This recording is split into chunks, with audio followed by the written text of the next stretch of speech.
이 기업이 리플사와 파트너십을 이미 맺은 기업이라는 것이죠. 액센추어의 경우는 CBDC 솔루션에 관하여 가능성을 논문을 통해 발표를 하였었는데 이 문서 안에는 리플의 XRP 기반 솔루션 중 하나를 적용할 수 있는 잠재적인 여지가 있다고 주장을 하였었습니다. 놀랍게도 CBDC 이니셔티브에 리플사가 드디어 합류를 한 것인데요. 연준의 페드 나우가 나오기 전 탄생된 패스터 페이먼트 태스크포스에도 리플사가 포함이 되어 있다는 것을 생각할 때 CBDC의 브릿지 통화로서 또는 중요한 기반 기술을 제공하는 것은 기정사실이 된 것으로 보입니다. XRP에 대한 음모론이 실제가 될 가능성이 높아진 것이죠. 구독과 좋아요, 알림 설정 부탁드립니다. 안녕하십니까. 암호화폐 정보를 전달해 드리는 닥터 비트맨입니다. 평일의 마지막 금요일에 아침이 밝아왔습니다. 어떻게 편안한 밤 잘 보내셨나요? 지난주 금요일부터 시작된 시장의 하락세가 현재까지도 이어지고 있습니다. 참 답답한 시간들이 반복이 되고 있는데 이제는 좀 오를 때가 되지 않았나 싶은 생각, 비단 저만의 생각은 아니리라 싶습니다.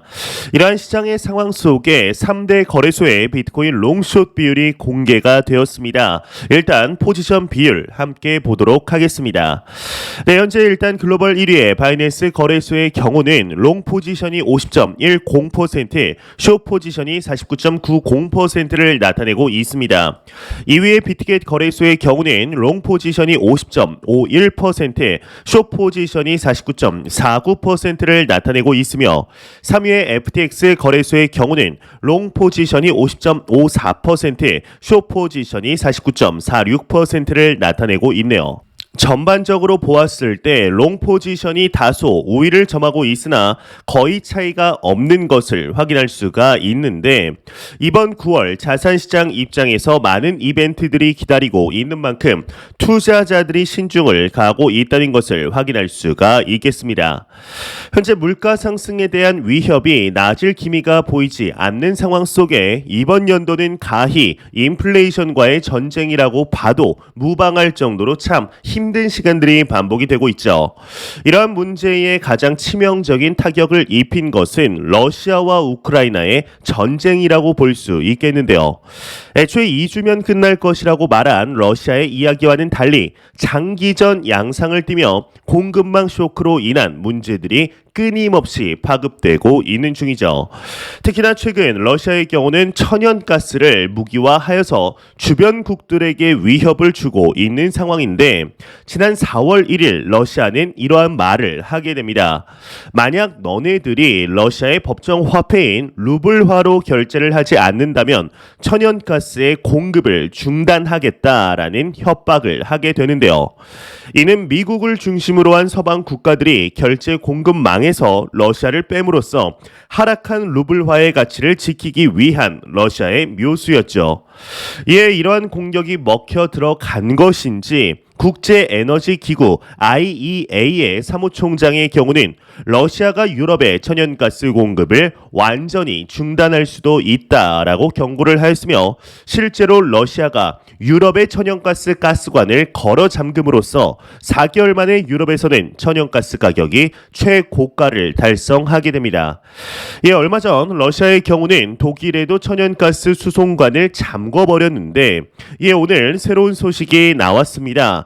이제 독일에 이어서 프랑스도 공급을 중단해 버렸다고 하는데요. 내용 같이 보도록 하겠습니다. 러시아가 독일에 이어 프랑스에 대한 천연가스 공급을 전면 중단했다고 합니다. 우크라이나 침공 이후 서방 국가들의 제재에 맞서 에너지 무기화로 맞불을 놓아온 러시아가 전선을 넓히며 고강도 압박에 나선 것이라는 분석이 나오고 있는데요. 로이터 등의 외신에 따르면 러시아 국영가스회사 가스프롬의 경우는 프랑스 에너지 기업 엔지를 대상으로 가스 대금을 다 받을 때까지 9월 1일부터 가스 공급을 완전히 중단하겠다고 통보를 했다고 합니다. 지난달 30일 밝혔다고 하는데 이 가스프롬의 경우는 엔지로부터 7월 가스 공급분에 대한 대금 전액을 받지 못했다 주장을 하고 있습니다. 러시아 대통령령에 따라 해외가스 구매자가 계약 조건대로 전액을 지불하지 못한다면 추가 가스 공급을 중단한다는 게 가스프롬 측의 설명이라고 하는데 앞서 이날 오전 러시아는 계약 관련 의견이 맞지 않는다며 프랑스의 가스 공급을 축소하겠다고 통보했다가 하루도 안 돼 전면 중단으로 방침을 바꿨다고 합니다. 러시아의 가스 공급 중단 조치에 대해 엔진은 성명을 내 필요한 물량을 이미 확보해 놨다며 가스프롬의 공급 중단으로 발생할 수 있는 재정적, 물리적 영향을 최소화하기 위한 여러 조치도 강구해두고 있다 이렇게 밝혔다고 하네요. 현재 천연가스 문제의 경우는 더 이상 남의 나라 이야기가 아니게 되었습니다. 이게 무슨 말이냐? 이제 어제 대한민국 산업부에서 하나의 소식이 나왔었는데 대한민국 또한 천연가스의 재고를 매주 점검하며 에너지 비상대책반을 가동할 것을 발표하면서 우리나라 또한 안심할 수 없다, 가만히 있지만은 않을 것이다 라는 이야기를 공개적으로 하게 됩니다. 러시아의 이러한 중단 정책으로 인해 천연가스 가격이 급등하게 되면 크게 세 가지의 결과를 볼 수 있겠는데요.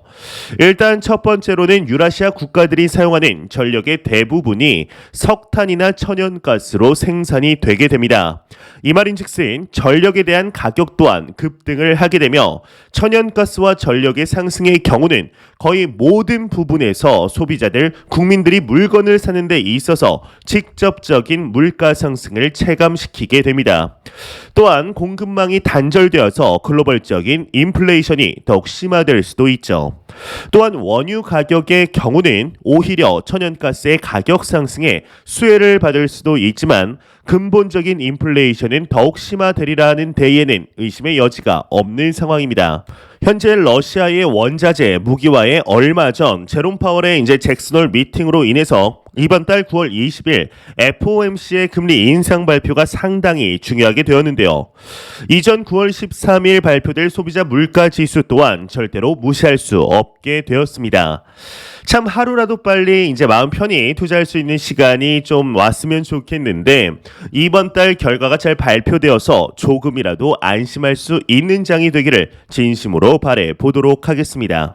매일같이 나오는 리플 XRP에 관한 소식이 오늘도 또한 나왔습니다. 이제 현재 600일이 넘는 시간 동안 리플사와 미 SEC 간의 소송이 진행이 되고 있는 와중에 리플사 방면으로 상당히 유의미한 소식들이 나오고 있는데 이에 미국의 대부분의 의원들 또한 그간 SEC의 크립토 시장에 대한 기조에 대해서 부정적으로 평가를 하며 상품선물거래위원회 이제 CFTC 쪽으로 관할권을 옮기려는 모습들을 보여주고 있습니다.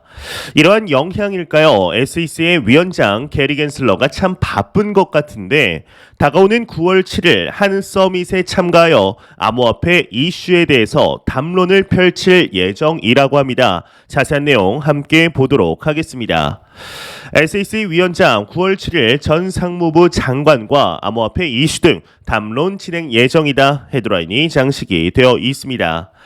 미국의 증권거래위원회 게리 겐슬러 위원장의 경우는 트위터를 통해 9월 7일 23시 뉴욕 메트로폴리탄 파빌리온에서 열리는 NYC 서밋에서 페니 프리츠커 전 상무부 장관과 SEC의 규제 아젠다, 자산 관리 및 암호화폐에 관해 담론을 진행할 예정이라고 밝혔다고 합니다. 어제 이제 나온 소식을 또 보게 되면은 게리 겐슬러 위원장의 경우는 다가오는 9월 15일 상원에 출석하여 암호화폐 시장에 대한 접근법을 증언할 것이라는 것을 이야기를 하게 됩니다. 이제 9월 7일, 9월 15일 이렇게 일주일 간격을 두고 두 곳에서 크립토 마켓에 대하여 이야기를 하러 돌아다닌다는 것 자체가 과연 어떠한 것을 의미하게 될까요? 최근 크립토 시장 자체 내에서뿐만 아니라 미국 정부 또한 SEC에 대해서 부정적인 입장을 가지고 있으며 실제적인 법안으로 만들 만큼 가산시장을 SEC가 관할하는 것에 대해서 여론은 90% 이상 CFTC로 넘어간 상태이죠. 이제는 위기감을 느끼고 있는 것이 아닐까 싶은데요. 리플사의 경우는 긍정적인 소식들이 또 지속적으로 나오고 있습니다. 최근 미 연준의 브레이너드 이사에게서 언급이 되었던 페드 나우의 경우는 내년이죠. 2023년 7월경에 정식 출시가 될 것이란 공식적인 언급이 나옴으로써 상당한 화제가 되었었는데 이에 오늘 추가적인 소식이 나왔습니다. 백문이 불여일견 내용부터 바로 보도록 하겠습니다. 리플 디지털 달러 프로젝트 이니셔티브 참여 국가 간 결제 등 진행한다 헤드라인이 장식이 되어 있습니다. 암호화폐 전문 미디어 유투데이가 리플사의 경우는 미국 비영리 단체 디지털 달러 프로젝트가 추진하는 기술 샌드박스 프로그램이라는 이니셔티브에 참여할 예정이라고 보도했다고 합니다. 해당 이니셔티브는 오는 10월 시작될 예정이며 첫 번째 과제는 국가 간 결제에 관한 것이라고 하는데 이 리플 외에 녹스 네트워크나 디지털 에셋 등도 참여를 한다고 하네요. 현재 미국의 경우는 CBDC에 관해서 2년 전만 하더라도 그리 긍정적으로 보지 않고 있다가 갑작스럽게 CBDC에 관해서 관심을 가지더니 현재 발빠르게 준비해 나가는 모습들을 보여주고 있습니다. 이 디지털 달러 프로젝트의 공식 홈페이지에 들어가서 파트너십을 누리게 되면 이제 가장 먼저 나오는 것이 바로 이 화면입니다. 바로 엑센추어라는 기업이 대표적인 파트너사로 나오게 되는데요. 이 엑센추어라는 기업은 120개 기업의 직원을 무려 53만 7천 명을 둔 이제 초거대 기업입니다. 이 기업을 주축으로 CBDC가 작동을 하게 되는데 이제 더욱 놀라운 것은 이 기업이 이미 리플사와 파트너십을 맺은 기업이라는 것이죠. 이 엑센추어의 경우는 CBDC 솔루션에 관하여 가능성을 논문을 통해 이미 발표를 하였었는데 이 문서 안에는 리플의 XRP 기반 솔루션 중 하나를 적용할 수 있는 잠재적인 여지가 있다고 이미 주장을 하였었습니다. 이에 참 놀랍게도 CBDC 이니셔티브에 리플사가 드디어 합류를 한 것인데요. 연준의 페드 나우가 나오기 전 탄생된 패스터 페이먼트 태스크포스에도 리플사가 포함이 되어 있다는 것을 생각할 때 또한 CBDC의 브릿지 통화로서 또는 중요한 기반 기술을 제공하는 것은 기정사실이 된 것으로 보입니다. 참 좋은 소식들이 많이 나오고 있는 XRP, 다른 코인의 이러한 소식들이 나왔다고 한다면 이미 두 자릿수 대 상승은 기본으로 깔고 가야 하지만 뚝심 있게 전혀 움직이지 않는 모습에 지금 당장의 호재가 무슨 소용이냐 말씀하실 수 있을 것 같습니다. 하지만 이러한 호재들이 모여서 그 누구도 예상하지 못한 타이밍에 급등할 것이라고 생각을 하고 있는데요. 과연 앞으로 어떠한 소식들이 나오게 될지 일단 지겹게 진행이 되고 있는 미등록 증권 소송이 하루빨리 끝이 나기를 진심으로 바라보도록 보도록 하겠습니다. 현재 유튜브나 블로그를 보게 되면 정말 놀랍게도 코인 관련 콘텐츠들이 급격하게 줄고 있는 것을 확인할 수가 있습니다. 이제 유튜브는 물론 블로그 또한 빠른 속도로 양이 감소하고 있는데 이는 본격적인 침체장의 시작을 알리는 신호라고 이해할 수도 있겠죠. 이제 지난달이죠. 8월의 상승의 경우는 일부 투자자들에게 재상승의 시작이라는 기대감을 주기도 했지만 지금 얼마 전 제롬 파월의 잭슨홀 미팅에 의외의 복병이 되면서 시장은 공포와 침체라는 늪으로 완전히 빠져들게 됩니다. 비트코인의 경우는 9월 성적표가 썩 좋지 못하였습니다. 이제 2011년부터 2021년까지의 데이터를 보게 되면 4번 빼고 모두 하락했던 것을 확인할 수가 있는데 최대 38%가 빠진 적도 있기 때문에 그저 낙관만을 이야기하는 것은 상당히 어려운 것이 사실이죠.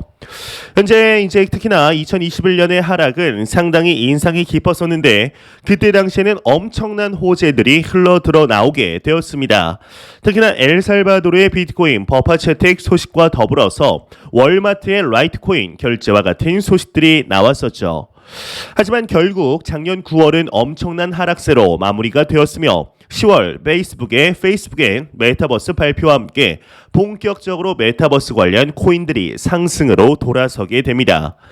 이런 것을 보게 되면 2022년 역시 작년과 마찬가지로 하락으로 진입할 가능성이 생각보다 높다고 할 수 있겠는데요. 현재 가장 중요하게 생각하는 이벤트는 바로 9월 20일 발표가 될 FOMC의 금리 인상 결정이지 않을까 싶습니다. 지금의 기조로 보았을 때는 최소 75bp 인상이 이제 있을 것으로 보이고 있는데 연준의 경우는 자산 가격의 하락을 보면서 웃음을 짓고 있는 상태이죠. 물가 상승률을 어떻게든 낮추기 위해 연준은 금리를 쥐고 내주지 않을 것으로 보입니다. 즉 시장이 안도의 한숨을 쉬게 내비두지 않을 텐데 이에 우리는 하락을 무서워해서는 안 된다고 생각합니다. 현재 크립토 마켓은 당장의 수익을 보기 위해 투자하는 장이 아닌 이 시장의 확신을 가지고 있는 사람들만 투자할 수 있는 장이라고 생각합니다. 이 비트코인이 이번 9월 이제 2만 달러를 지지하느냐는 상당히 중요한 문제가 될 텐데요. 이러한 것을 볼 때 비트코인은 또 한 번의 시험대에 올랐다고 할 수 있겠죠. 이제 물론 2만 달러가 혹여나 무너진다고 해도 비트코인이 완전히 흔들린다거나 없어진다라는 의미는 아닙니다. 다만 가격적인 측면에서 봤을 때 2만 달러는 심리적 지지선이 분명한 현 상황이죠. 글로벌 매크로 경제들이 참으로 부정적으로 나오고 있습니다. 이제 안타까운 상황들이 반복이 되고 있는데 그럼에도 가장 최악의 수는 시장에서 빠져나오는 것이라 생각을 합니다. 크립토 마켓은 현실화되어 가고 있는 혁신의 물결이며 새로운 금융 시스템의 탄생입니다. 이러한 흐름은 일개 국가들이 막을 수가 없는 것이며 이러한 것을 글로벌 국가들은 명확하게 인지를 하고 있습니다. 매 영상 말씀드리지만 절대로 단기적인 시각이 아닌 장기적인 시각으로 또한 오랜 시간 동안 함께할 수 있는 여유 자금을 통하여 투자를 진행하시길 진심으로 바래 보도록 하겠습니다. 제가 준비해온 소식은 여기까지입니다. 영상이 도움이 되셨다면 구독과 좋아요 그리고 광고 한 편만 처음부터 끝까지 시청 부탁드립니다. 이 채널은 오직 광고 수익으로 운영이 되게 됩니다. 항상 영상 시청해 주시는 시청자분들, 구독자분들 너무나 감사드립니다. 오늘 남은 시간도 잘 마무리하시길 바라면서 저는 더욱 도움이 되는 영상으로 찾아뵙도록 하겠습니다. 지금까지 닥터 비트맨이었습니다. 감사합니다.